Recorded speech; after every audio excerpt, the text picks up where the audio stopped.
Hi, everyone. Thank you for coming on a Friday afternoon. It's great to see a packed house. I appreciate that you're all in school. I'm teaching as well this semester, so doing a full online at ASU, Arizona State University. So understand where you all are. Hope you're working on some exciting things. I'm going to try to keep this exciting and interesting. Thank you for the introduction. I appreciate it. Thank you for having me here. It's super exciting. I've been in Dallas, coming here since 2008. I worked on the Perot Museum, and we're still doing some continuous work here, which I'll talk about a little bit. But it's always good to be here. Always an honor to talk to students. Boy, you guys are coming into a crazy world. I think like every year, but it seems like when some of you graduate, it's like the world will be completely new, different from when we graduated and when anyone else has. So, you know, you guys are our future, so take that seriously. You're in a great profession. It's exciting. It's inspiring. So, you know, looking forward to all of you changing the world. This is Wyoming. I grew up in Wyoming, kind of the middle of nowhere, Wyoming and Montana. Wasn't really exposed much to the world, I think, for the first 28 and a half years of my life. I was in maybe 3 states. Not much, didn't grow up with a lot of means. Knew I wanted to be an architect since maybe like 6th or 7th grade. Didn't know what it meant. But once I got to school at Montana State University, I went there only because Wyoming didn't have an architecture school. I didn't really know what it meant, but I just knew it was something that I was intrigued in. And almost 30 years later, it's a choice that I'm so happy that I made it, because it's really kind of opened my eyes to the world. So Wyoming, Montana is where I grew up. Not a lot there. If any of you know where Montana is in Wyoming, least populated state in the US. So I spent a lot of my time there, went to Colorado, worked in Denver for a while. I met an architect named Daniel Liebeskind. Some of you may know, met him in 1999, kind of opened my eyes to the world a little bit, and then I started to travel, working on some pretty amazing projects. He's a great mind and a great thinker conceptually, and was very strong at the time, so it still is. So then after that, my life kind of completely changed, and now for the past almost 25 years, I've been working around the world on some really incredible projects with some great people, and really getting to kind of experience life as an architect through the eyes of that. So Studio Liebeskind just was a part of, I only kind of show this because it was a huge influence of who I am and how I think. Daniel, at the time, was and still is, was a really great thinker in terms of kind of understanding architecture, big ideas, concepts. If you don't know some of the work, the Jewish Museum in Berlin, for example, Imperial War Museum, many projects. This happens to be the Denver Art Museum. I was working on 4 or 5 projects before I met Daniel in 1999. This is the Denver Art Museum and a large master plan that we worked on together. So this was my first kind of major realized project that I worked on from beginning to end. And then I moved to Toronto, worked on a museum, and kind of worked on multiple projects all over the world. And that was really, that kind of set the tone for me a little bit of who I am and how I think. And then in 2008, right when the world was tanking, I decided to, family issues, decided to leave New York, and I moved to LA. And Morphosis, as you said, I've always been a big fanboy of Morphosis. I'm a partner of the firm now. I'm still a fanboy of what we do.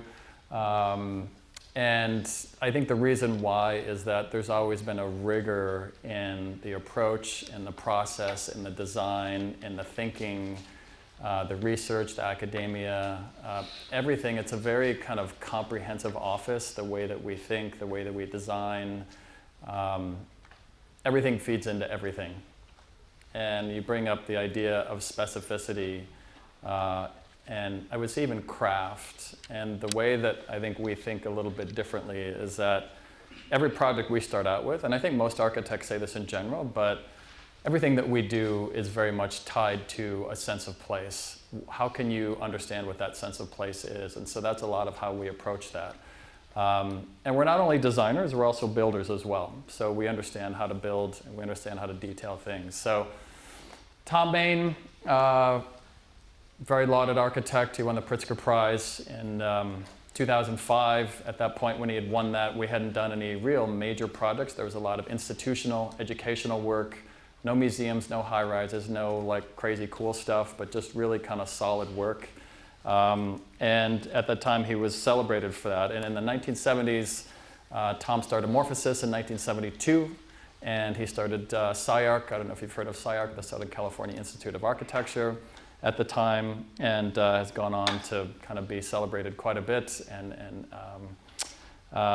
backing up, though, you know, there was an East Coast school and a West Coast school that was happening back in the 70s and the 80s, and this is a photo of Eric Moss. That's Frank Gehry right there.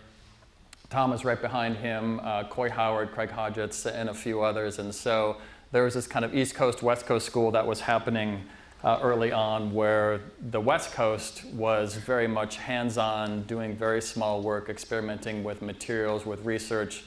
Follow, you know, maybe Frank Gehry's house. You know, he had an old Victorian home that he did an addition to and was putting on like chain link fencing and corrugated metal and using very kind of industrial materials. And at the opposite end, the guy who I used to work for, Daniel, was on the East Coast, and there was more of an East Coast school that was more conceptual in terms of how they think and much more kind of academic. So I kind of, for some reason, when I was young, I found both of these in school, and I kind of wanted to be a part of those. And I don't know, the rest is a little bit history in terms of how my life turned out. But you know, now with Morphosis, I've been here since 2009. We're about 60, 65 people worldwide. We have our headquarters is in LA, and we have a small office in New York. We have an office in Shanghai, in Seoul, in Dubai, and Lebanon. So we're not big. It may sound like we're big, but you know, overall we're really quite small. But in terms of our global impact and where we practice, it's quite large. As I said, the office has always been involved in academia. Tom has won many awards for practicing. He's always been a committed educator and a committed practitioner. That extends to a lot of us in the office. I've been an educator for probably almost 25 years as well. I love my day job, but I also like connecting with people like you, and I love teaching. It's actually a way that we kind of feed our office as well. We're constantly bringing in new people, new ideas, fresh blood, fresh thinking. And when you get that combination of older, more experienced people who kind of understand where they want to go, and you can harness the younger youth energy and vitality and ideas, it makes for a really great combination of how we operate our studio. So we're very much in part of that. Morphosis, if you don't know it, we've produced a lot of books, very influential in terms of like putting out things in the physical environment. Some of these books here, like this one right here was, this was my Bible. Bang and I were talking about this, but when I got to college in 1989, that and a few others were sitting on my drafting table and kind of inspiring me. And I think what's interesting about the office is that over the years, even in the kind of early years, even though there weren't these really great, big, complex, amazing projects, it was about representation, it was about experimentation, it was about materiality. This happens to be the 2468 house, which was a very, very small house that maybe the design wasn't that interesting, but it was about how do you represent that. And to this day, we actually use this and talk about this because now we're doing a 3D printing additive manufacturing study about off-site technologies and things like that. We're working with the US government over the course of a year, and we're applying some of these same kind of representational ideas now, you know, 30, 40, 50 plus years later. So, you know, early on, the idea of how to represent in 2D, in 3D, building models, going back, interrogating, excavating, understand how do you just represent. And I think as young architects, representation, how we communicate to the world is incredibly important. It's probably one of the most unique professions we have, right? Because you have to somehow represent that to a client and show them whether that's in 2D form, 3D form, but to be able to represent your ideas. And at this point, when the office was small, the projects weren't that large, so the idea of experimenting with representation, with 3D models, or with physical models in 3 dimensions and 2 dimensions is something that has carried out through the last 50 plus years in terms of who we are and how we think, because we can all design stuff in 3D, but when you pull it out in 2D, in 3D, and on the screen, but then when you pull it out and you build something, you learn something from that. You understand scale, you understand relationship, you understand context, you understand adjacencies. So this is very much a part of who we've been, and it continues to be a part of who we are now. We have some pretty sophisticated technology that we use, but we have a very iterative process. We start out with one idea, and you start here and you end up way over here, and you've taken 50 different turns in order to get there. So as I'm sure all of you who experience design, it's very much iterative. You start out with one idea, your final idea is nowhere near what you started out with. In terms of how we work, we think in 2D, we think in 3D, we think in sketch form. Early on, I think in 1997, when everyone was drawing by hand, Tom decided that we would take the whole office into 3D, so we were using Form Z. At that point, it was kind of quite limited, but it was something where we made that leap into three-dimensional technology, into the software, and now, of course, that drives kind of everything and what everyone does. We have a shop called X-Tech. It's an extension of our office. When you walk in our office, you've got a conference room and our seats, and then right to the left of us we have some major technology that we use here, and that really drives a lot of who we are. We always try to represent things and use 3D prints as a way to sketch, as a way to think, and as a way to communicate with the outside world. Because if you walk into a meeting with a client, and you can have probably 4 drawings, but if you come in even with a kind of basic 3D model, a physical model, and you show that, everyone gravitates toward that. So it's really a way to gain consensus and to help people make decisions, because at the end of the day, you want to design stuff, you want to build stuff, and you have to convince clients that your ideas are good. And sometimes the best way to do that is with a model, is with any kind of representation. So that's something that we're always working with. This is our shop on the left. This is a $300,000 5-axis robotic arm that we bought about 5 years ago. We had no idea what we were going to do with it. But as is the kind of history of the office, we wanted to reinvest in our research and our development. We have large 3D printers, we have a CNC machine, and we decided we wanted to buy this to just see what could we start to do with that, right? We always are reinvesting in ourselves and what we do, and it really starts to help us scale up and scale down. We have our shop partly because we build 3D models, but then also we're proposing things, and sometimes we show things to clients where they'll look at it and say, it's crazy, great, no thank you, we don't want to do it, it looks complicated, it looks expensive. In order to do the kind of work that we do, oftentimes we have to spend our own money, our own time, in order to show a client something. Like the upper left is an integrated backlit sign on a self-storage building. The client was like, we want to spend no money, but we wanted the whole facade to be completely integrated, to actually have the wording and the language on it and everything. So we actually put all that together, brought the client over before we even showed them our initial concept to say, hey, it may look a little crazy, but we can actually build this. It's something that we can do. And so we're oftentimes trying to make sure that the way that we represent ourselves, drawings, 3D models, and sometimes one-to-one scale mock-ups. On the lower left here is a one-to-one fragment of a facade in Seoul, Korea.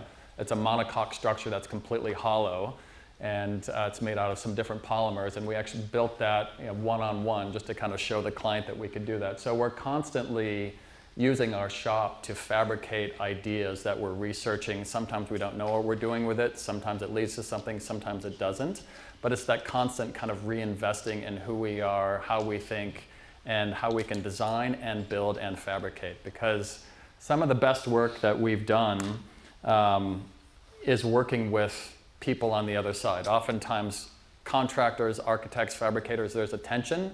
Contractors look at us and say, you guys are crazy. You just design stuff that's complicated. You don't know how to build it. And architects look at contractors and say, like, whatever. And so there's always this kind of like historical battle. But in reality, they're your friends. They're the people who will build your ideas. So One word of advice, get to know the people who are going to build your buildings. Oftentimes, we will bring in fabricators on our own time, on our own money, if we've got early on ideas, and we'll bring them in and try to collaborate with them and say, hey, we're thinking about something, can you help us? This happens to be a real project that I'll show a talk about in Hollywood, in LA, but we bring them on to help understand, because sometimes we're proposing some pretty complicated stuff, and we don't know how to build it, and it may be expensive. And so if you can engage with people in the fabrication and construction and engineering industry, then that makes it a lot easier for you to convince your client that your crazy idea actually may not be so crazy, and it can be built and it can be cost effective. And that's the way that you get great architecture built. That's the way you get any good idea built, is you try to collaborate with people, right? You don't just sit back and say, you build it, not my problem, because most oftentimes you probably won't get it built. So today, that was a little bit about us. I want to talk to you about shaping space. I talk to my students about this a lot. I talk to our clients about this a lot. You know, architecture, planning, design, everything that we do, it exists in the real world. Cities are living, breathing organisms. Buildings are living, breathing organisms. They all work together. The spaces in between the buildings are sometimes even more important than the buildings themselves. We've had a long history of both, experimenting, exploring. How do you connect the two? How do you design something that's specific to a site, to a context, to a city? How do you integrate architecture, landscape, urbanism, people, communities? How do you bring the vitality of a city inside a building? Vice versa, how do you take the inside of that building? How do you push it back out? How do you create spaces that are not necessarily part of a brief? Sometimes we'll get projects and they won't say, hey, create something in the civic realm or in the public realm. It's us trying to educate. It's how we think and how we approach is what we bring to the table. We try to educate our clients in terms of how buildings need to be part of cities, and vice versa, how cities need to be part of buildings, both of those, and how the two need to coexist together as one. So it's really part of shaping spaces, shaping buildings, shaping communities that you all, as architects, as designers, as professionals, whatever you go out and do, if you're in this realm, that really is what you're doing. Because great cities are really made up of great spaces, right? And I don't know, like I didn't start traveling the world until, like I said, I think I spent my 29th birthday in Berlin. Up to that point, my world was very, very small. I had only been exposed to Denver, Colorado. That's about it, but I think that was a spark for me. Now I get to travel all over the world. And I think as an architect, if you haven't, even if you don't have the means, somehow try to find a way to travel. I didn't, my last year, my entire class of 13 got to go to Europe. I didn't have enough money, so I went down and did an internship in Denver while the rest of my classmates went. It killed me because they all came back, different people, transformed, and I was like, ugh, you know, I didn't get that. And now I spend 75% of my life on a plane. But what it's done for me is it's opened my eyes to realize what I'm talking about here is that cities, communities, buildings, planning, design, all these spaces around the world that we go see when we all travel, these are the spaces where people congregate, right? It's those spaces in between. Of course, as architects, we go to see great buildings. But it's sometimes those spaces in between where the life happens. Like I just got back from a trip last night. I was in Riyadh, Saudi Arabia. Then I went to Milan and Venice and Bologna and Switzerland and London. And I've been there many, many times, but I was thinking about this lecture and constantly reminded, being in these spaces, that like this is life. And when you go to Europe, when you go to other cities, no matter what, it's always these public spaces where the life happens. You know, it's like 20 degrees out in Switzerland or in Bologna. People are having pints, it's raining, it's a whole different culture. And so when you create spaces that connect back to a city, buildings and city connect to each other, that's where the life happens, that's where the magic happens. And so, this is something that I think is kind of universal to everyone. And I think as architects, as stewards of the environment, or the built environment, it's incumbent upon you all that you understand this. This is a town of, in Switzerland, it's a hamlet of 800 people. Even in a tiny little hamlet of 800 people, there's life that happens, right? And we all know it. We all know when we go to a city and it's just filled with roads and sidewalks and nothing else, and parking lots, no one wants to be there. No one wants to hang out. But the life happens where great spaces are created. So with that, I'm going to take you to Italy. I was just there 3 days ago. It was raining. We have a project that we won a competition for in 2011. That's the other thing. Architecture is, it's not even a marathon, it's an ultra marathon. It's not even quite open yet. And we won it in 2011. It'll be open next year.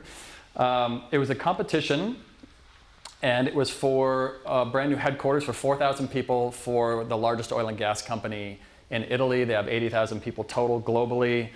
They had a large site that was 20 acres, and talking about site specificity, context, understanding how can you pull from the culture? How can you understand that culture? So I'm sure you all do research. My students right now are doing research to try to understand the context of the projects that we're working on. But it's learning how to do that research, learning how to understand the places where you're going to build, and understanding the history and the context, and how can you kind of bring out the kind of big ideas of what's there. And so E&I, they're this gas company. If you've been to Europe, you've maybe seen these. They're all over the place. Early on, this is a suburb of Milan. It was built in the 1950s for this company itself, for people to live and work with their families, et cetera. They had built multiple headquarters over the years, about every decade, and then we were the 5th building that was to be built. As I showed you, we kind of started out with a big idea of a piazza. We wanted that, the Italian piazza, we wanted that to be our big idea, not the buildings themselves. So we started out with a piazza right in the center, and then we kind of ringed it with 3 buildings, almost in a horseshoe shape that connected back and kind of opened up to the rest of the community. And so you can see here a little bit more. And we have these 3 buildings, and then the 4th one that kind of continues off. But the big idea was to democratize the space, to really think about how can you give people, 4,000 people living and or working in a campus headquarters, how can you give them access to central space, landscaping, places to breathe, places to meet, et cetera. How can we bring that back to the community itself? And how can we make what's effectively a private headquartered campus part of the larger city? And so here you can see overall, looking in here, we've got this piazza that's in the middle. This white building that's down below here, that's part of the existing building from the 1950s. We actually we retained part of that as part of the overall fabric of the city itself. So it's this really interesting juxtaposition of new building, existing building, urban planning, central piazza space, landscape, architecture, bringing all that together in one. And it's this kind of nice blend of all these things coming together.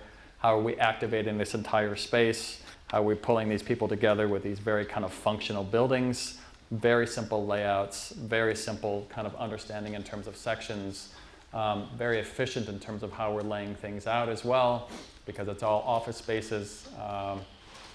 When you're designing something, you need to think about the pragmatics. Oftentimes when we're designing, we think about the basic pragmatics of things. Like 20 meters is about 60 to 70 feet in total. And that pretty much set the entire tone for the width of all of our buildings, because it's an office building. You need natural light, you need views, you need flexibility, all these kind of basic things that you don't really think about. But throughout our work, we're always using the pragmatics and the constraints to drive our work. And I say that because when we speak to a client and we show them a pretty radical idea that looks a little crazy, we can always say, well, it's grounded in the basics. You gave us the brief, this is what you wanted. We're just giving you something that solves your problems. We're just solving your problem creatively, right? It's more than just, how can you just design something that looks cool, right? We all are architects, we love cool stuff. I love cool stuff. But you can't always walk into a meeting and say, hey, it's cool, build it. Right? That doesn't always fly. You'll probably get laughed out of the room. So the more that you can talk about your work in terms of framing it, pragmatics, sustainability, how can we be good stewards of the earth? How can we create spaces that are healthy, right? That reduce the impact on the overall environment? How can we create facades that are passive in terms of reducing cooling, heating loads, things like that, but yet still have an identity that ties back to the larger idea of the company. So all these ideas of how we start to take the pragmatics and the constraints of a project and try to embed that within the overall and larger narrative of the project are things that allow us to build what we want to build, right? It allows us to have this connection with us and with our clients in terms of projects, how we move the process forward, how we design, how we work with them, how we have this back and forth. And so here, this was something where it was a unanimous. They selected our project because the bigger idea wasn't about buildings. It was about the people, and it was about the open space, and it was about connecting people back to nature, right? It was a bigger picture thinking of what are you doing with 4,000 people more than just a simple, efficient office building? What was the larger narrative? And so that was something, that kind of bigger idea was what ultimately helped sell them. So as a result, again, been traveling there for many years now, slowly being built. But as we're seeing now, we've got a full kind of visualized idea of what this is, how the old, how the new work together, and ultimately how we're shaping and creating space. As you can see, the building opens up in many different ways and many different levels. And we're really thinking about creating space at the ground level, opening up between the existing building and the new building, getting that juxtaposition, utilizing one of these courtyards that was there, so integrating that as well. So how we're creating that space and shaping that space. This essentially, we've got 3 buildings, but then I really consider this one of the main spaces because it's the outdoor space. And when you walk around it, it really feels like it's more of a room, right? It doesn't feel like it's a leftover space. It's actually a space that was created in connection with the rest of the buildings. So how that exterior space, how the interior space, how the architecture works together is incredibly important. And so that's kind of back to this bigger idea of how are you creating architecture, how are you creating positive space, how are you creating negative space, and how are those two working together?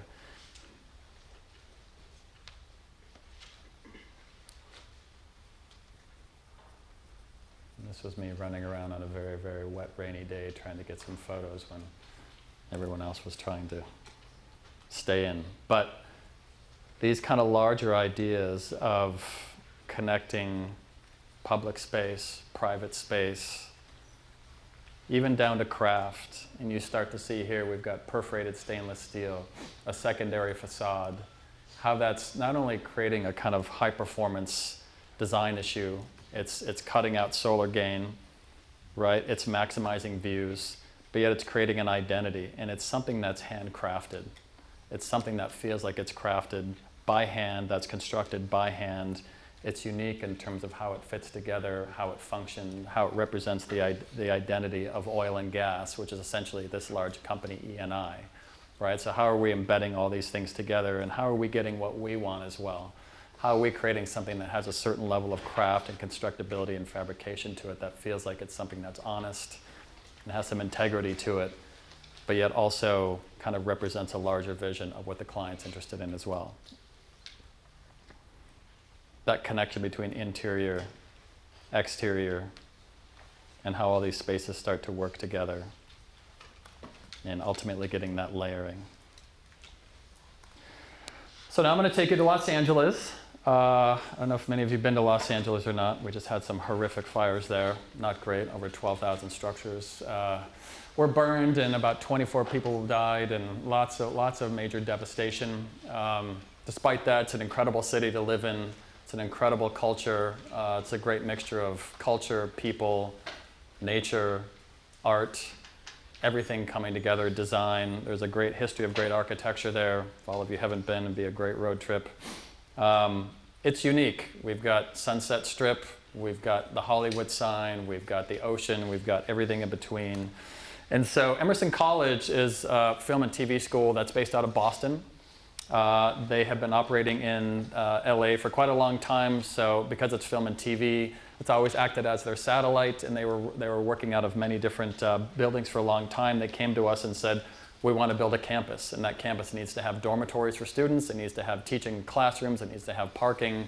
Basically, it needs to be a mini campus that's all combined and needs to fit onto a very, very tight urban site that's right in Hollywood, right adjacent to looking up at the Hollywood sign that's right along Sunset Strip. So how do you create space? How do you create community? How do you connect a private educational building, a mini campus, to how do you make it secure and safe and functional? But then how do you connect it back to its overall kind of larger urban context? So very simply, we started out the left and the right wings are where the dormitories are in orange, and then diagrammed looking at overall the education spaces are in the middle.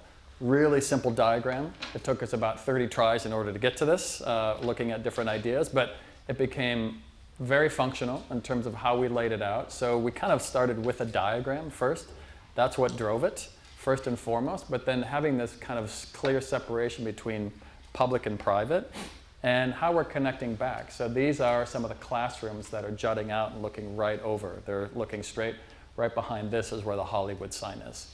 And this is Sunset Strip, that's right here. So you've got a film and TV school that's very much embedded in Hollywood. And a lot of these students that are coming from Boston, and how does this building then connect their education, their learning? How does it connect them back to the city? How does it remind them that they're in LA, they're not in Boston, and they're right in the heart of Hollywood. So the idea of creating a campus, a separation between public and private, we had a very tight budget on this, as we do on most of our projects. The idea of, you have these walkways that are going into where the dormitories are. We had simple slab construction here, very simple construction, but we needed to create a privacy scrim. And we had almost little to no money to create that. So we actually created some ideas here in terms of just using folded aluminum that were screwed and attached to very simple aluminum extrusions. Backing up, looking at how the building itself starts to interact and connect with the rest of the community. Knowing that this is a film and TV school, they have a lot of events, so we created this outdoor space for people to connect with, for people to do, for education, for learning, for studying, for meeting, and for informal and formal events. How we start to utilize these spaces for education, for connecting back.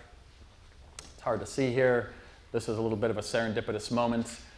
We couldn't actually quite plan this, but once we got a lot of things up and everything in, what's right back behind here, that's the Hollywood sign. So we kind of had this moment where once we got up and we were doing a site walkthrough, we saw that the building had framed right into the Hollywood sign. So really kind of nice serendipitous things that sometimes you can't plan everything and they just happen. So, but again, it was about this larger idea of connecting a private campus to its larger context, not only to Sunset Boulevard, Sunset Strip, the community, but then all the way to the Hollywood sign as well. And so this idea of porosity, transparency, and connectivity, and how you start thinking about the spaces in between the buildings. And the spaces that are in between the buildings are used for education, they're used for learning. Los Angeles is a nice climate to hang out in. You can study almost every day of the year outside. So we knew that by designing these spaces that was something that would be important to the overall learning process and the education, how it connects to the street level, how it connects to the city, what happens during the day, what happens at night, how it lights up, how it connects back, how it creates its own identity along Sunset Strip in Hollywood, and then how it connects back to the larger community itself.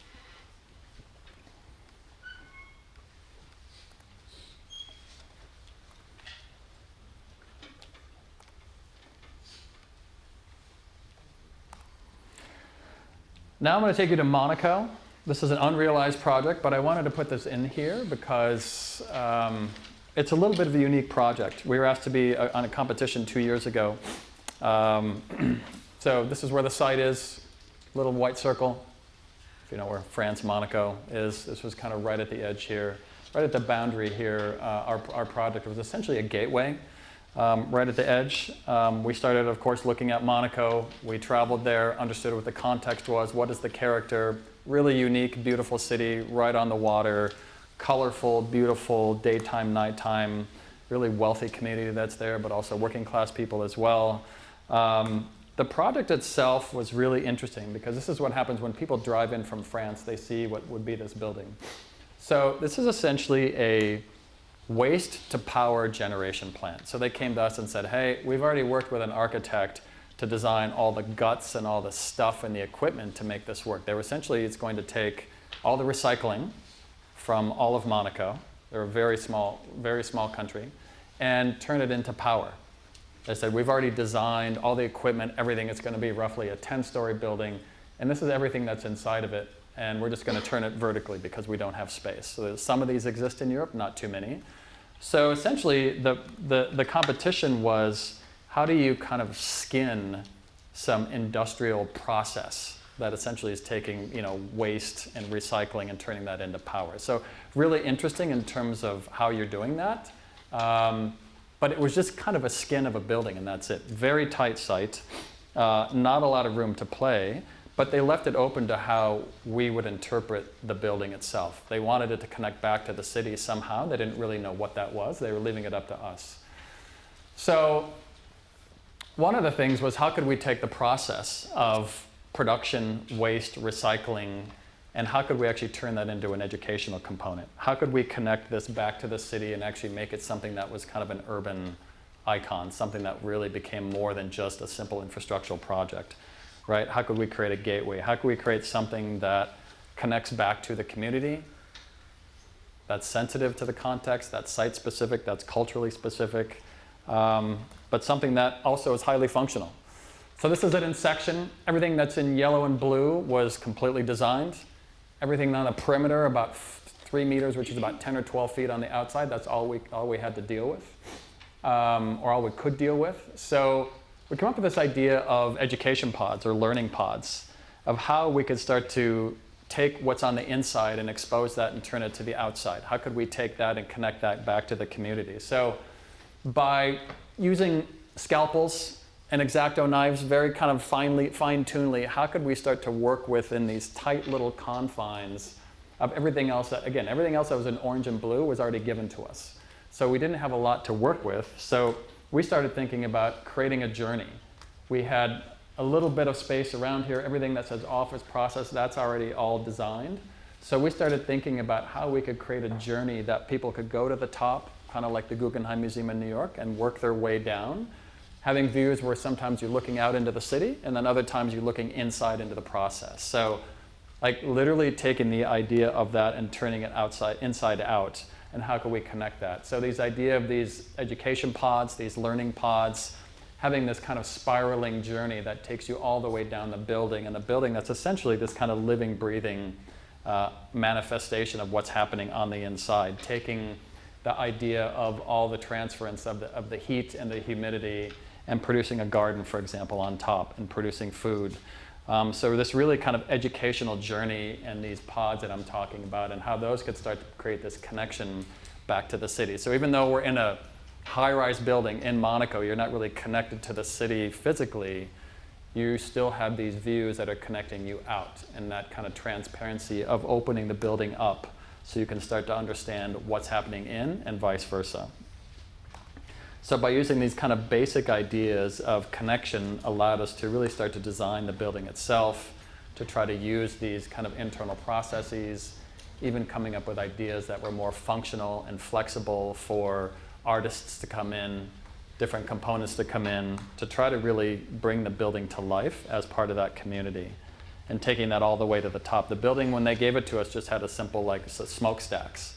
But we said, let's create a terrace, let's create a roof garden, let's use all the byproducts of the heat, the waste, and the humidity, and let's turn this into a garden. Let's turn it into a living terrace that can actually start to produce a farm-to-table type of terrace and restaurant that's up above. So it's these kinds of ideas and these kinds of thinking where we quite literally didn't have a lot of opportunities, but how are we creating our own opportunities?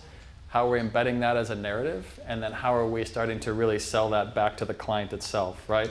So taking an idea of a sliver of an atrium that they had before and turning that into a wall that produces vegetables, right? And that's all driven off of what's happening on the inside. How are we taking that to the very top at this rooftop level that can become a great place to hang out at a new destination in Monaco, right? And how to bring that and embed that all the way into that. So this idea of shaping space, shaping community that I was talking about is something where even when it's a small project, not a lot of opportunity at all, how can you find those opportunities? How can you use the constraints and the pragmatics of the brief that you're given? Because oftentimes clients don't see the bigger picture.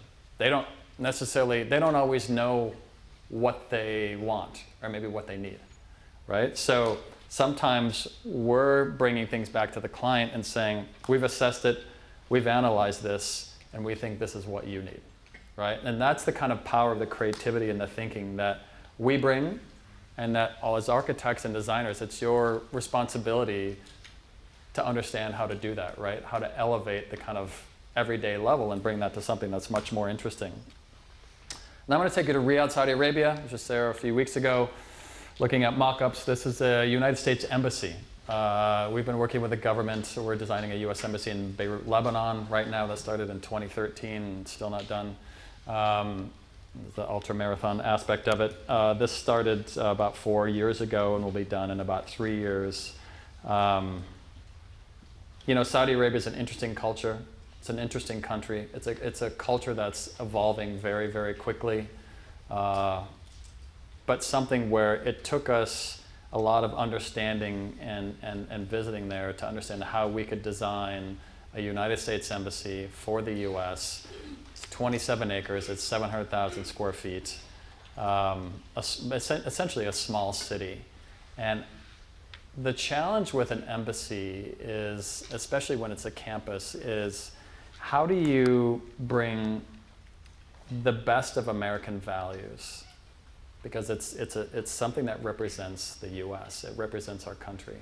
How do you design something that synthesizes the best of who we are and what we do, but yet put it in a sensitive context to a host country? And that could be anyway. And we've done embassies in different parts around the world. And so back to that idea of community, space, connection, it's all about that specificity. It's all about how you can connect your building other than just... When we all start out, we all have the same bricks and mortar. We're all baking. We all have the same ingredients. We're all going to bake a cake, right? But it's how creative we can be with those ingredients and how we can start to work with those and understand that. So, we started out looking at spaces in Saudi Arabia, in Riyadh specifically, finding some great public spaces there where people hang out. Life happens everywhere. Doesn't matter where you are, whether you're in Dallas or Richardson or Arlington or Riyadh, Saudi Arabia, understanding the history and culture. The U.S. And Saudi Arabia history goes back 75 years. Been a very long-standing relationship. So as we got into it, we were understanding not only the historical significance of that, how can we embed that, but then also looking at nature. They have these really beautiful, it's almost like the American Southwest desert, absolutely beautiful, stunning landscape there. They have what they call wadis, that are essentially these washes that run like all over the country. Absolutely beautiful in terms of the color, the texture, the materiality, the light. So really community, landscape, and performance were the three big ideas that we wanted to bring to the client to say, this is the story we're going to tell with this embassy. This is how it's going to connect. Looking at the regional qualities, how do they work with different materials? How do they use different materials? It can get to 120 plus degrees there. Very, very hot. They get sandstorms, they get windstorms. It can be quite nice at this time of year. It's actually quite cool. But how do they build? What was their vernacular? How do they build with? How did they cool spaces? How do they use landscape? How do they use architecture, minimizing windows and things like that? A lot of the passive measures. So when we started out designing this, essentially it was a 27-acre campus, completely flat site, not a lot of context to respond to. So we started off with this idea on the left of these wadi, these kind of topographical flow lines that we started to use as a way to kind of locate a campus. When you're designing more than one building, you need to start thinking about, again, these spaces that are in between. How are people going to react? Now, it's not necessarily completely connected to the city because it does have a wall around it, but yet how are you creating community within that? We learned that the Americans that live here, They have families, they're living here full time, and they hang out on the embassy campus currently, that's there. They hang out there on evenings and weekends. They have pizza parties, they have pool parties. So we understood that this was more than just a series of buildings. It was really about creating a community, not only for the Americans that live and work there, but then also for the Saudis that are going to live and work there as well. So understanding how we would plan that, and then really one thing that we found in our research was that these kind of formal outdoor rooms, or these formal rooms where people would always be greeted, it's a very formal culture to a certain extent, especially if there's diplomacy that's happening, or important meetings. So we tried to bake that idea into the planning to where when you would arrive in certain key moments or certain aspects of the building itself or the planning itself, that would become those senses of arrival. And so looking at how we can combine architecture, landscape, planning, all that together in one kind of synthesized idea of how we could have buildings that are self-shading, how they congregate together, how they act together, how they're aggregated together to create these kind of external, internal spaces that really become a complex in terms of how it all works together. And so as you start thinking about, as we started thinking about how the building connects to its environment, is it a part of the desert? Is it not part of the desert? What are you thinking about in terms of materials? All of these things we're thinking about in terms of how we can start to connect this back, right? So community and connecting also has a lot to do with materiality, right? When you see a building, does it connect? Does it not connect? Does it tell you a story? Oftentimes we talk about our buildings being didactic. Didactic meaning, does it tell you something about it? The Perot Museum that's here, for example, we wanted to expose the circulation. You see the escalators that are there, so when you walk up to it, you kind of know what the building is or what it's doing. So oftentimes with buildings, thinking about how you design in the intelligence of that, how are you designing in the kind of cultural significance, the context, the site, the environment, working with outdoor rooms, for example, that become these kind of formal drop-offs for people during the day, but then can become places for families to hang out and have pizza parties, for example, in the evenings, or have informal events for kids, right? So starting to think about how all these spaces for these people can be working and utilized throughout the year, whether it's 120 degrees or whether it's 75 degrees, whatever that is. Thinking about how landscape, that's so important in this part of the world, can become part of the overall identity. In fact, we pushed the buildings back because we wanted to have a kind of soft touch for an embassy. Americans worldwide are sometimes not seen the best for whatever reason. So our understanding was, how can we soften the architecture? And we did that we pushed the buildings back by 10 to 12 meters, and we forefronted it with landscape. So the first thing that you're really associated with the US, because oftentimes when you're building an embassy for somebody, or for the US, you're building an embassy for any country, that might be the first time that person who comes in to get their visa, their green card, whatever that is, that may be the first time they've ever had any contact with anything to do with America or the United States. So how do you want to portray those ideas, right? So again, back to community, context, shaping spaces. Here, we chose to use landscape to soften that blow. So when you're coming in to get your visas, right, things like that, your passports, whatever that is, you're actually greeted with landscape first. You're greeted with natural flowers. You're greeted with plantings that are indigenous to this part of the world. So thinking about it even at that terms of detail and level, and understanding how the light there is completely different.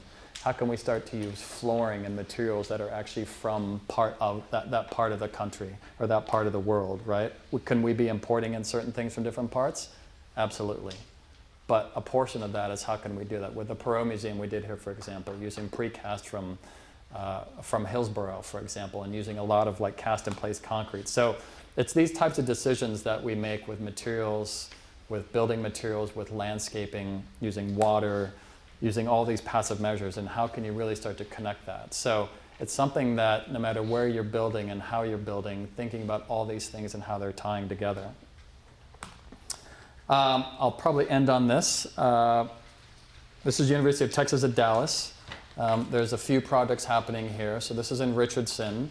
In 2018, we were asked to interview for, at that time, it was one building, a cultural building, and a parking garage. That's it. During the interview, it became clear to me that they weren't quite sure everything they wanted or needed.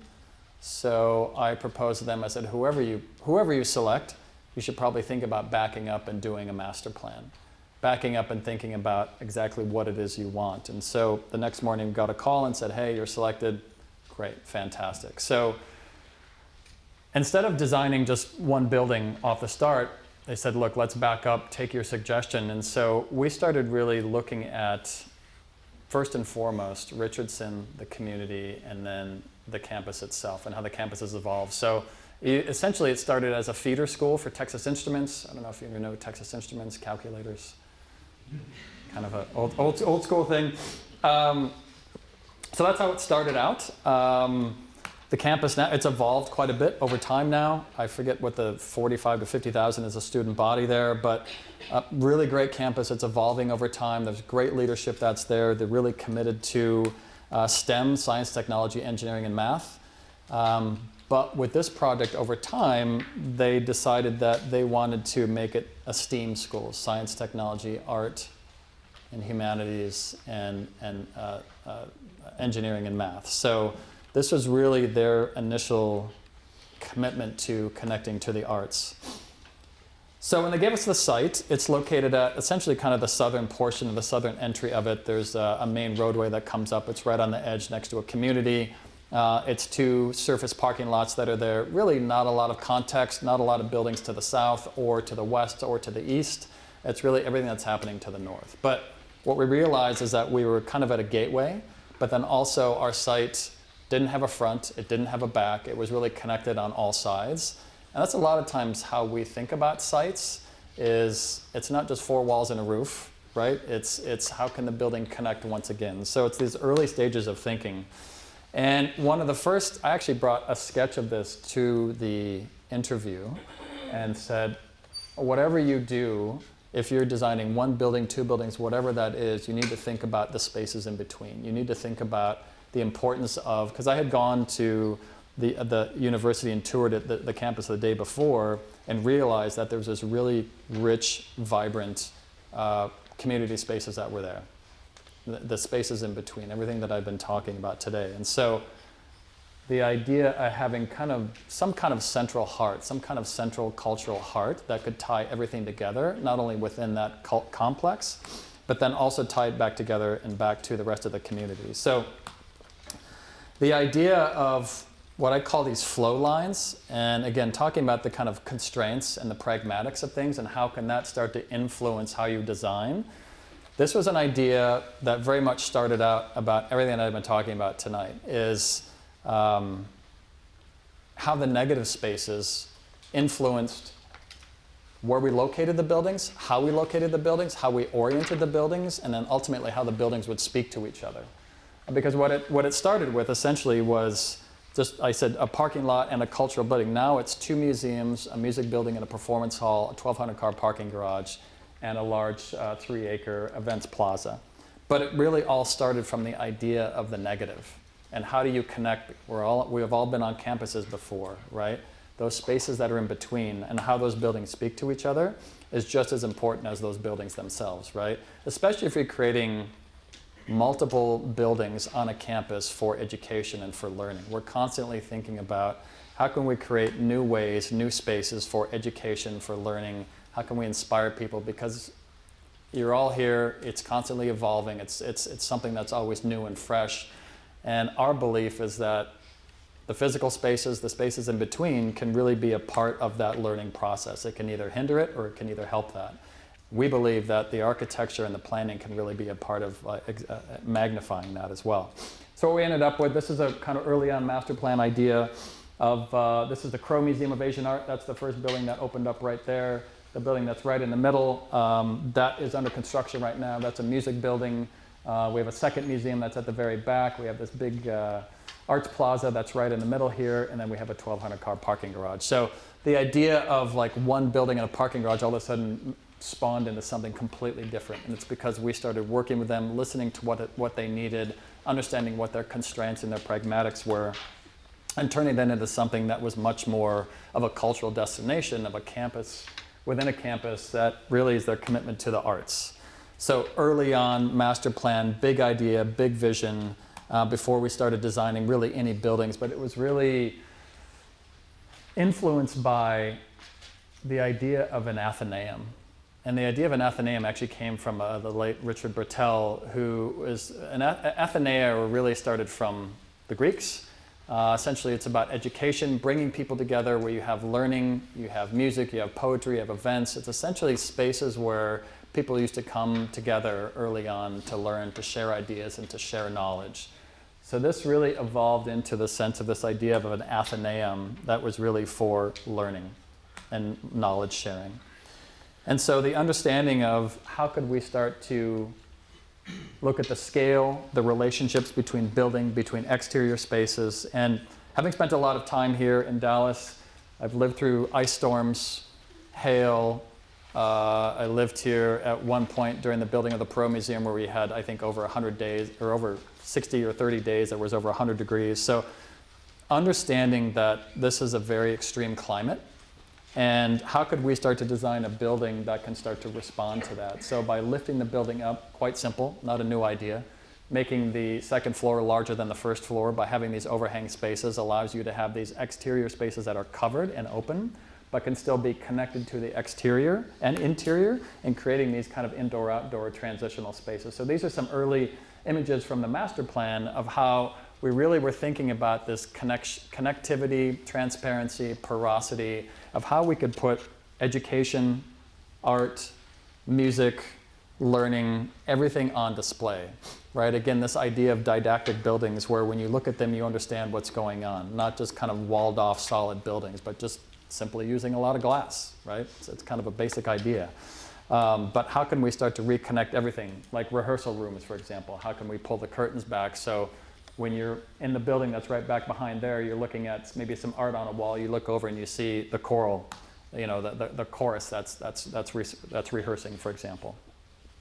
So those were the kind of the big ideas that we started out with when we were talking about the cultural master plan. How can we connect it back to the campus and to the community? It's very much about shaping these spaces. And then as we started looking at phase one, which is the Crow Museum of Asian Art, some of you may know there's one that's downtown, and essentially this is the second building for them, or it's their now kind of new headquarters in a way. So this is the first phase, just opened up a few months ago.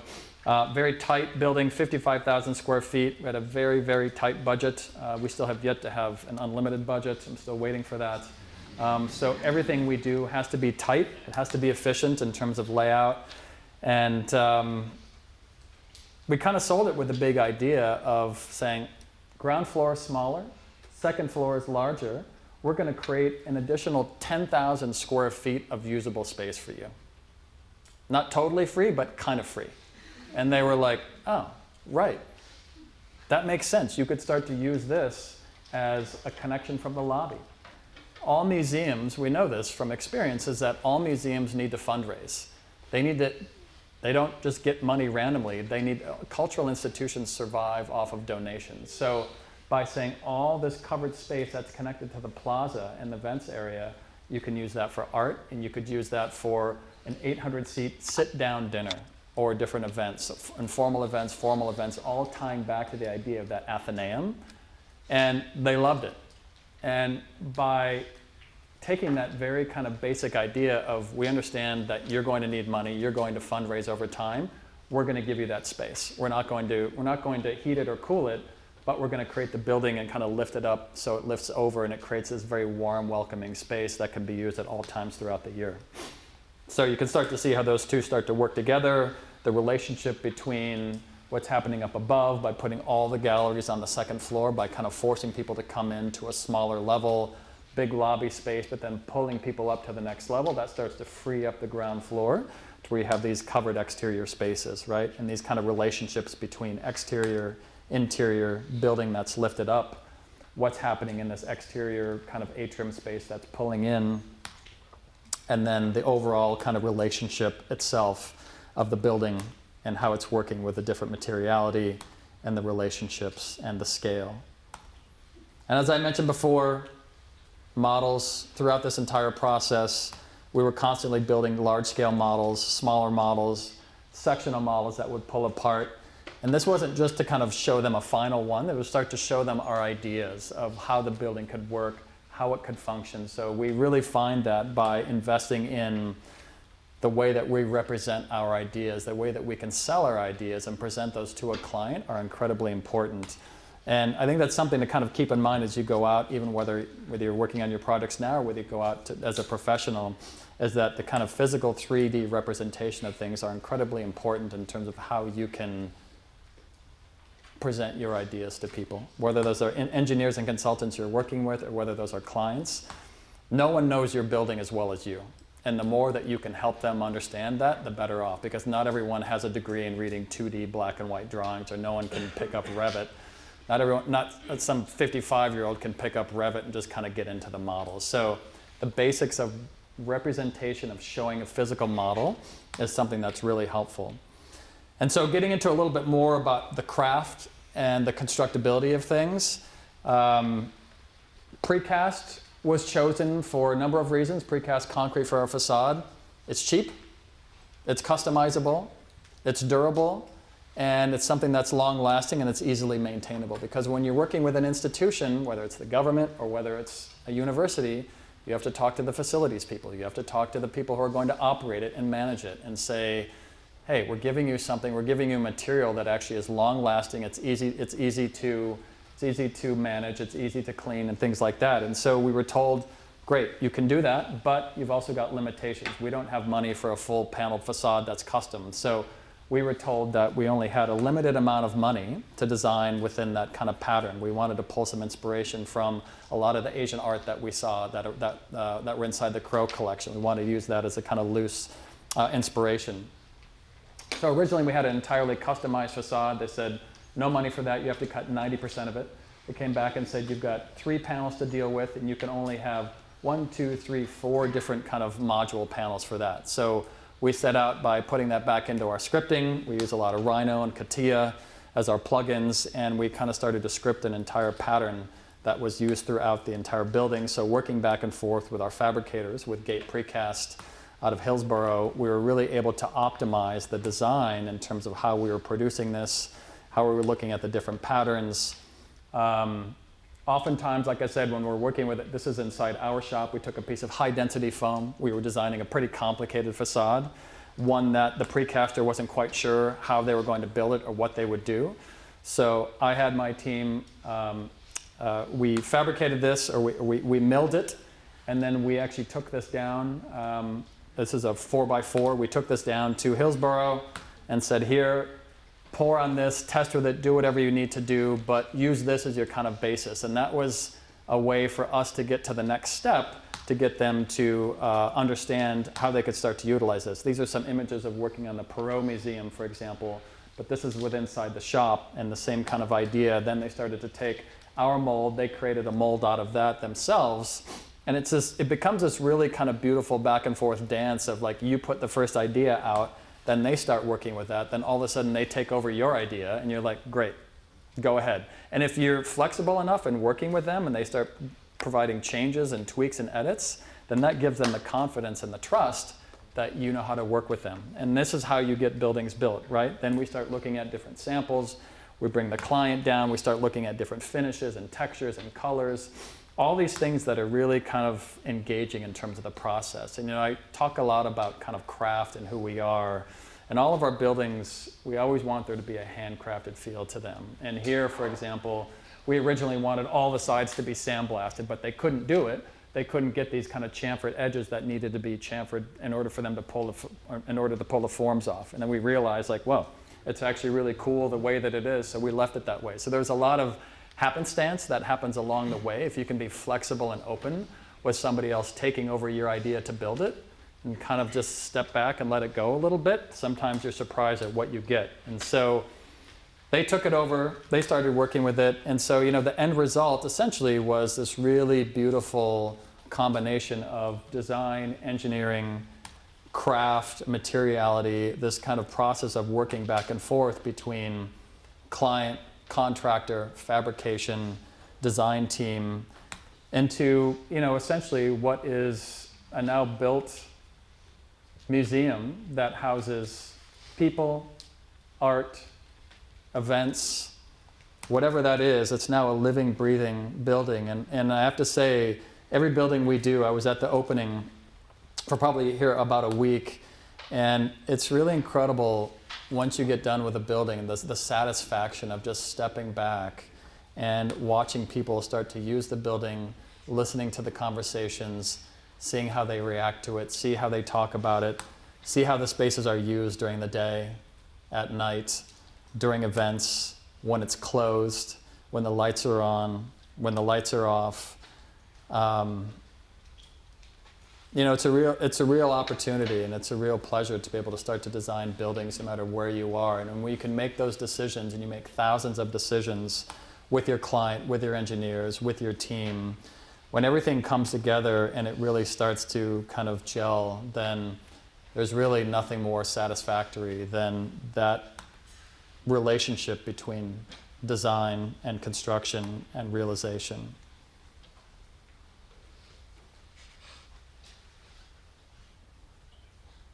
And as I mentioned, the idea of putting learning on display, putting art on display, putting their collection on display, challenging the museum to say we need more glass. Most museums don't want glass at all, but we understood that they had objects that could actually withstand more direct light or indirect light. By having books, by having libraries, by having this be one of the main spaces that you walk up to during the day and at night, that starts to become the identity of the building itself. No longer is the architecture prominent, it's what's happening inside, it's the people that are inside. And that's something where, when you get all those working together with art, with architecture, with exhibits, we designed all these exhibits for them, they asked us to design each one of these, understanding their collection, the scale of that. How can we start to be innovative in terms of hanging some displays? How can we start to kind of push gravity a little bit? How can we start to push ideas in terms of how you display a 500-year-old vase? How can you suspend it from the ceiling? Everyone freaks out thinking it may not happen. But we built one of these suspensions in our office to show them that it would be okay. We pushed up against it with 4 of us, right? Little things like that to get ideas sold, ideas to be accepted.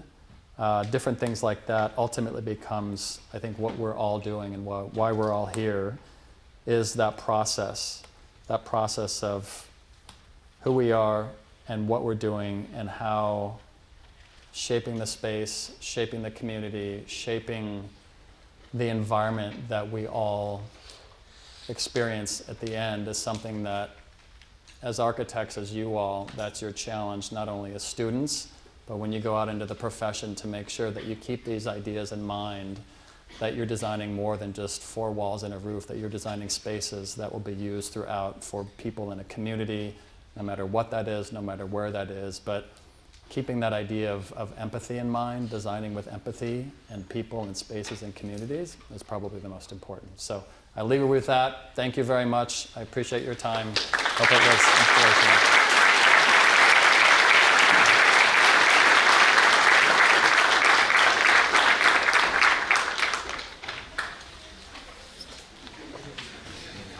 Thank you. Yeah, of course. My definition of an architect. Yes. Architects are people who need to listen, have empathy, and understand their world, understand how to take disparate elements that are seemingly random and start to connect those dots and pull them together and formulate that into some sort of cohesive idea. Architecture is a basic form, right? At the very fundamental level, I was talking to my students about this. We're dealing with, our studio is natural disasters. And they can pick their own natural disaster and they can pick their own site. But when we're talking about the basics of, like, I started to look at Maslow's hierarchy of needs.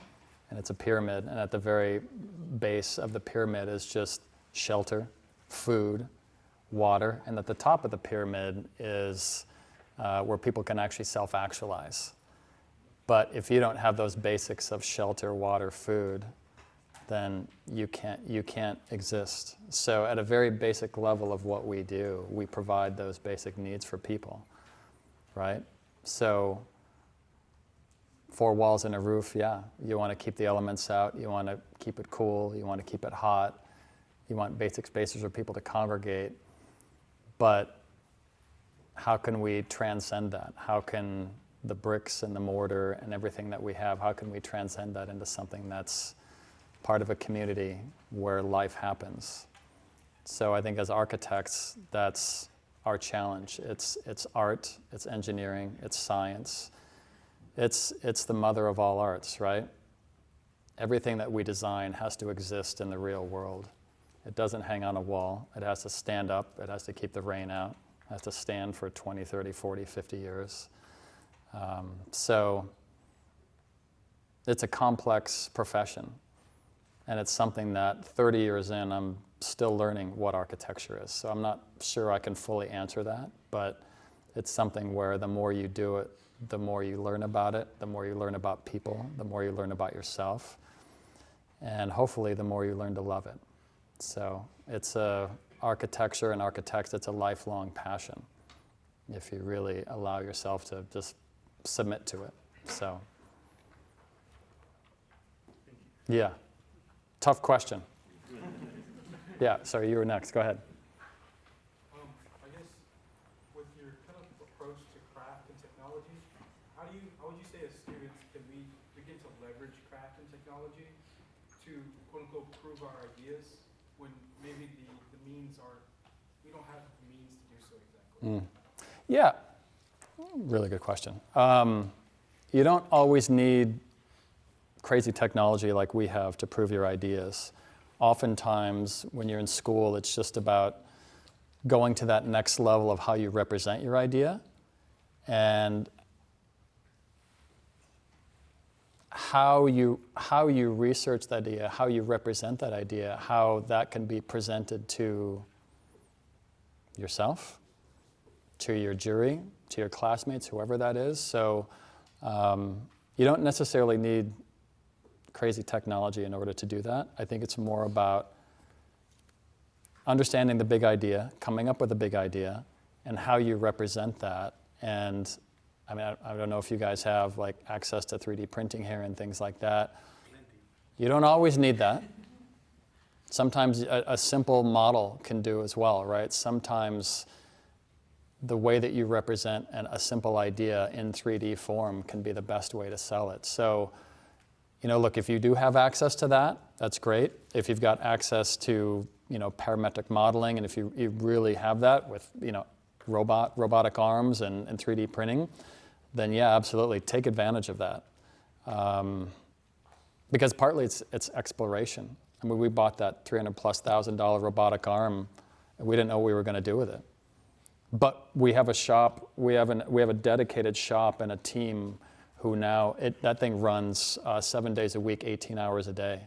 It's constantly doing stuff, whether that's interns that come in and we do our small little light. Every one of them designs their own lights and they can use that machine and learn about it because they're learning about it, which is in turn helping us, right? Now we're starting to use it in terms of like additive manufacturing and 3D printing and things like that. So sometimes the way that you leverage technology, you don't know. But if you start exploring with that. But I would say in school, if you've got access to that, use it. Use it as much as you can. Like just learn the software, learn more than Revit, like learn other things, learn how to use the technology, the 3D printing, because that is where the world is going. Like I said, we're working with the US government right now. They've asked us for the next 12 months to do a study on how additive manufacturing, 3D printing, offsite technology, and prefabrication, how all of that can help the US government build safely, more cost effectively, and quicker in other parts of the world. That's where the technology is going, and that's why we end up pushing ourselves just as much and putting ourselves out there just to find out what is it, what's there. So trying to be on that leading edge of where technology is going. And with you guys, with where software is right now, there's so much of that. Everything that we do, whether that's in planning, whether that's just using like basic software to populate floor plans, whether that's optimizing facades, whatever that is, the software, the hardware, the equipment, the technology is where it's headed. So my recommendation to all of you is learn it, because if not, you're going to get left behind. Doesn't matter if you're doing a house or if you're doing a high-rise. You know, you look at Icon, for example. You guys heard of Icon? Right? We were just visiting them 2 months ago. Like they're blowing the doors off the technology of everywhere, of like every typology. So, even companies like that, just simple kind of building companies are leveraging technology in order to be really innovative. So use that as much as possible. Sorry, hold on one sec. There was somebody who had a question. Go ahead. You keep, during the lecture you mentioned a lot selling ideas, right, as an architect. And architecture is very complex. There's the art, right, of architecture and the craftsmanship of being an architect, but there's also the business side. How do you leverage both? How do you also come to a client that maybe doesn't have the questions and, come forward with ideas without being, maybe using the word condescending, or having this stereotypical character of an architect, I think that's something that academia doesn't really do that well, architecture is a business.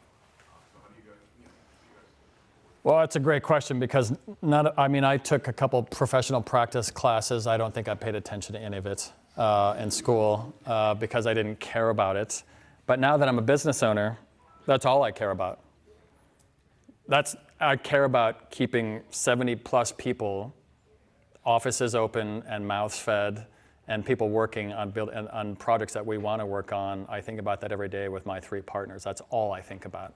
I think about design too. I love that, and I work with my team. But the business side of it is something that I've had to learn over time, because the reality is that of everything that we do, creativity is about 15%. And everything else is like business management, all the kind of boring stuff, babysitting, trying to convince clients of like why you should work with me instead of my competitor. I don't know. It's tough. It's the toughest part of my job, because I'm a little bit more of an introvert. I've had to force myself to be an extrovert. When I was your age, I couldn't even get up and speak in front of people. Words would come out of my mouth, and my professor would say, like, Arne, stop. You know what you're saying. Like I couldn't say the word. I just thought the work should speak for itself. But when I started working with a couple architects and had a couple mentors, I learned that my words were just as powerful, and even maybe more powerful than the images that I showed. How I represent myself, how I communicate, how I articulate my ideas, how I can dial it down to a client, how I can fly across the world and sit in a room with a CEO of a bank in China and use basic words to describe the architecture and not use archa-speak and archa-lingo and crazy words that we all use inside. How can I dial that down in such a way that makes him feel like he trusts me, that I understand him? And that's something that just takes time, honestly, and I'm still working to try to understand that. But it's something where it's exciting about our profession as well, because I use the term design empathy, and you need to learn how to understand who your clients are. When I walk in now, I read a room entirely. I know I do my research on if I'm going to meet a client, whoever that is. I have my team do research on every single person that will be in that room. I know who the important people are. I know who the decision makers are. I make sure that I engage with everyone. I make sure to ask questions. I make sure to listen. I make sure that when I leave that room, that they hopefully look at me and says, oh, okay. We were designing Lululemon's new headquarters in Vancouver. It stopped right after COVID, unfortunately. But Tom and I went up, we were interviewing with them. It was with a CEO and a few others.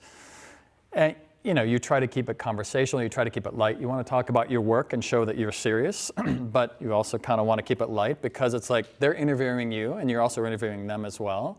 And architecture is a marriage, right? It's a long-term marriage. Like our U.S. Embassy in Beirut, by the time it gets done, it will be 15 years. We had another museum in Orange County that was 14 years. I mean, it's is like 8 to 10 years. And so this is a marriage contract that you're entering into that has a lot of risks and repercussions with it. So I got a call the next morning from one of the head guys, and he said, "You got the job. We loved you guys." He's like, the final decision was we thought you guys would be fun to have a beer with. And sometimes that's what comes down to it, you know. I just lost a competition in Dubai for a 2 million square foot federal courthouse that I thought was mine right up until the end, and it came down to a beauty contest. The ruler of Dubai liked one versus the other. It was that simple. I couldn't present my work. I couldn't do anything. I was only just there. So there's so much to the business side of it. So much that we cannot control. And so you want to make sure that you understand what you can control. And part of that is learning how to speak to people and learning how to empathize and how to dial it all down to the client. And as I was saying, even contractors and fabricators, because sometimes the guy building your building may not even have a high school education, but he may sure know how the hell to work a piece of equipment that you'll never know how to work, and that will make your facade either look good or not look good. So how to be able to connect with people in our industry is incredibly important. So having that understanding of listening, respecting people, and knowing that you're one small part of a much larger puzzle, and you've got to be a part of that. So, sorry, there was something. Hold on, sorry. We've got a few others. I have a question. You know, yeah. As architecture students, one of the challenges is, of course, design. We have to practice how to learn how to design.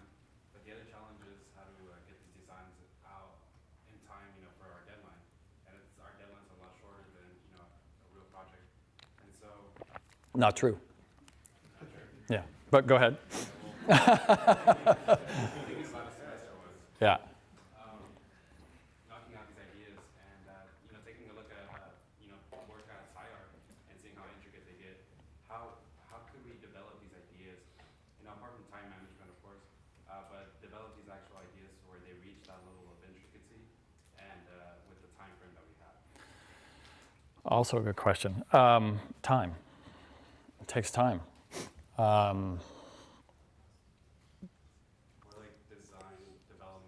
I mean, the creative process, it's not linear. I mean, when I was in school, I mean, it seemed like there was never enough time. Always staying up, always pulling all-nighters, trying to figure out what I was doing, because I had no idea what I was doing. But but constantly knowing that the more time I put into it, the more I got out of it. It's something that you learn over time. But I think that being able to have the discipline to push yourself and to really commit to something and to produce as much as possible. Like, we work really quickly. We iterate really, really fast.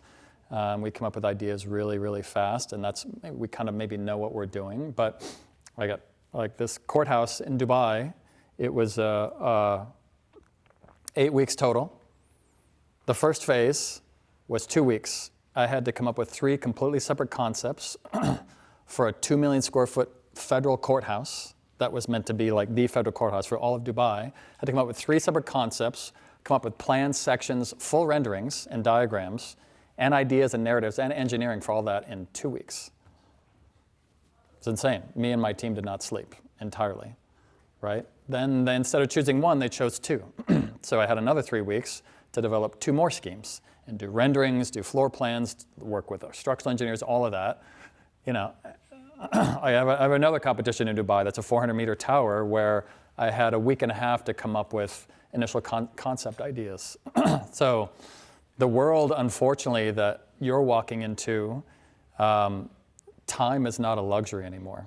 It used to be where you interview, you were selected, and then you had 2 or 3 months to design. Now, clients are smarter now. They know that we'll work hard, and it forces you to iterate faster and faster. That's not healthy. That's not the way it should be. But at our level, I mean, we're at the very top of the profession with what we do, and there's not always the respect that's there. If I say, hey, we need more time, they're like, okay, no. your other competitors are going to do it, so you either decide you want to do it or not. So we have to decide, we have to make a business decision. Do we want to do it or do we want to drop out? So I don't know if I can answer your question necessarily, but learning how to develop skills to develop your ideas, to push your ideas forward, and just commitment. And sometimes that just takes time. So there's not really a great answer for that, but I think just commitment to design, to development, to progress, to drawing, and to representation is like really important. And you're not always going to get it right. You just will not. But if you can get yourself into that process and that kind of level of thinking, then maybe you'll get there. But you're not always going to get there. You just won't always get there. There's not enough time ever in a day. Sorry, go ahead. So my question is sort of directed towards kind of the Crow Museum. I know with the facade, the budget played a big part into how it looks now. But even with that, with the budget constraints, I sort of want to know like what this would have looked like with just like flat concrete. What led you guys to do these design moves with not only within this project but like the Pro and all your other projects? Like I don't want to say getting away from simplicity, but like just being able to have that this looks cool idea. Yeah. I think that's where subjectivity comes in. I think that's where your creativity comes in. At a certain point, we're all solving for the basics, the pragmatics, the structure, the building, all that stuff. But it's how you synthesize that internally. At a certain level, you have to put pen to paper and you have to start designing something. Your own identity is going to come out. Your own creativity is going to come out. The way that we design, the way that we think, that's our own idiosyncrasies. That's the way that we think and the way that we design. Some people look at that and say, it's crazy. There's an art critic here who's looked at our work and just criticized this heavily and just said, shouldn't exist, it's not there, whatever. Well, great, that's his opinion. I don't really care. Because he has a different opinion about the built environment than I do. So, the way that we think and work, not only with form, but then with material and patterning, that's just something that we're interested in, right? That's the creative side of what we do. That's the side that we can control. But the way that I have to sell that to a client is that, you're right, if it were just flat panels, it would be less expensive. So by showing a client a pattern like that, the contractor says, oh, it looks great, but it's going to cost more money. So then that's why we had to go back. We couldn't have an entirely customized pattern facade around that. We only had like 8 different modules that we had to work with. So we showed it to them and they said, okay, it's interesting, but it's too much. And so we had to go back and redesign that in order to fit within the kind of standardized components that we were given by the contractor and the fabricator. So, but everything you're looking at here is how we decided to bake the cake. We were given the ingredients and we baked our cake that way. And that's the way that it looks. We put some sprinkles on top and some patterns on it or whatever. But that's the beauty of what we do as architects, right? I mean, that's the beauty of our profession, is that everything is unique. So that's like you all developing your own internal creative voice and that confidence of like, how do you want to exist in the world? How do you want to put something out there that represents you or your work or represents the client? So, does that make sense? Yeah. Sorry. Go ahead. I got one more here.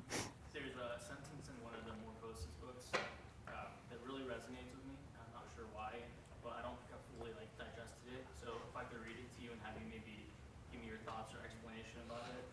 It's rather than reinforcing dominant values, we seek recombinations and juxtapositions that might appear to be contradictory, allowing the unrepresentable to be perceivable.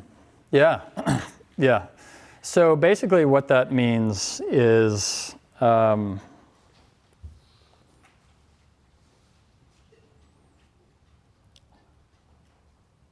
we don't like everything to be wrapped up in a tidy little bow. The way that we think our process is a little bit more messy, We interrogate a lot of what we do. We think and rethink and rethink. We like it when things aren't necessarily complete, whether that's how two pieces of material meet each other. Do they meet like exactly like that, or does one slip past? Dancing V columns, for example, oftentimes leaving things that are somewhat unresolved or you don't know, looking for chance within what we do. That kind of, those idiosyncratic moments that exist, we leave our process open enough for that. We don't want finely clean, hermetically sealed boxes. That's just us. That's kind of back to that comment. It's how we think. It's how the office thinks. It's our process, where if something is unresolved, that's okay. If you look at something and it doesn't look resolved, then that's intentional. And it's something where it doesn't always reveal itself right away, but we have confidence in our process, that this iterative process, that we will find those moments.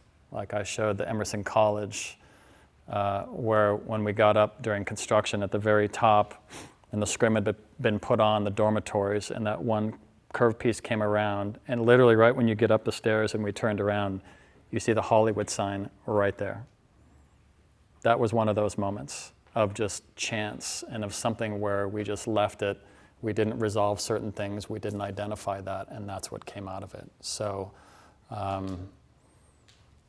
beyond the kind of pragmatics of like what we were talking about of like, Maslow's hierarchy of needs, of the basics, right? Then there's that certain level of happenstance, of serendipity, those moments that if we leave our process a little bit open and not try to control it so tight, then that's essentially what that's talking about. Great, thank you. Yeah. All right, guys, last one. Good questions, guys, the last one. Not to bring up the buzzword, but as you're talking about emerging technologies, what are your thoughts about artificial intelligence and its role in architecture? Yeah. We are using it more and more and more. I use it a lot for my writing. We do a lot of writing. I have found it to be an incredible tool to help synthesize a lot of my ideas. Sometimes when I get a brief from a client and it's 30 pages long, I'll actually put that in and say, just give me a quick summary of that. I'll go back and read the whole thing. But I'm busy. I have a busy life. I have a lot of people that work with me. And sometimes I need to understand things really quickly. So I'll use AI just for that. And sometimes if I want to get some ideas out, I'll write down a couple paragraphs. I'll put that out, give me some things back, some structure. Then I'll start using that to kind of edit and refine and tune my ideas.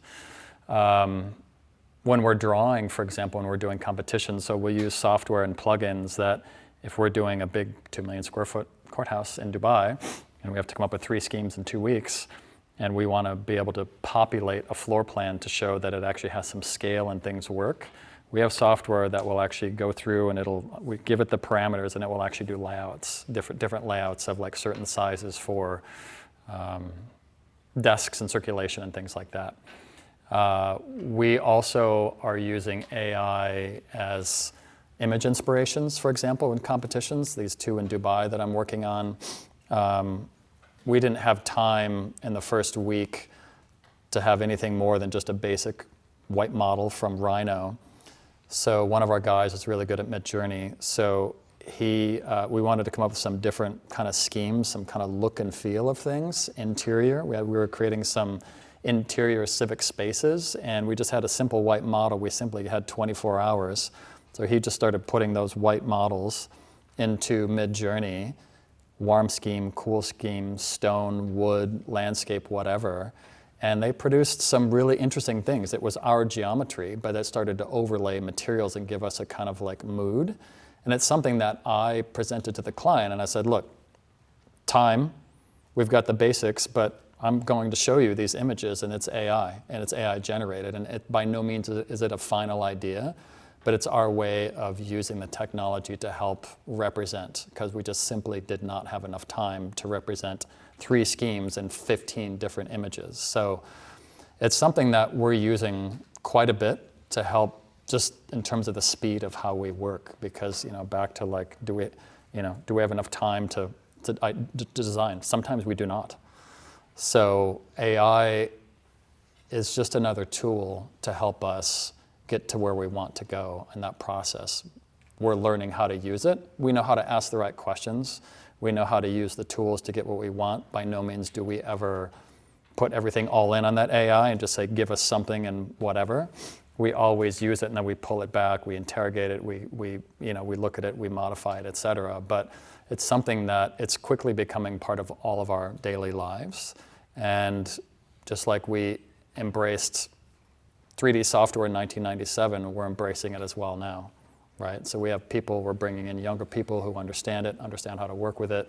I'm learning it as well. I'm learning more Mid-Journey and other things, Flux Pro and things like that. So I'm constantly playing with it as well, because I'm a designer. I think that way. I want to work that way. Sometimes if I want to get an idea out, I'm trying to see if the software is good enough for me to be able to communicate that way. So it's there. So I would say, talking about physical technology, anything, the equipment, software, AI, learning how to use all of these tools only just makes you a better architect, a better designer, and a better thinker, and a better problem solver.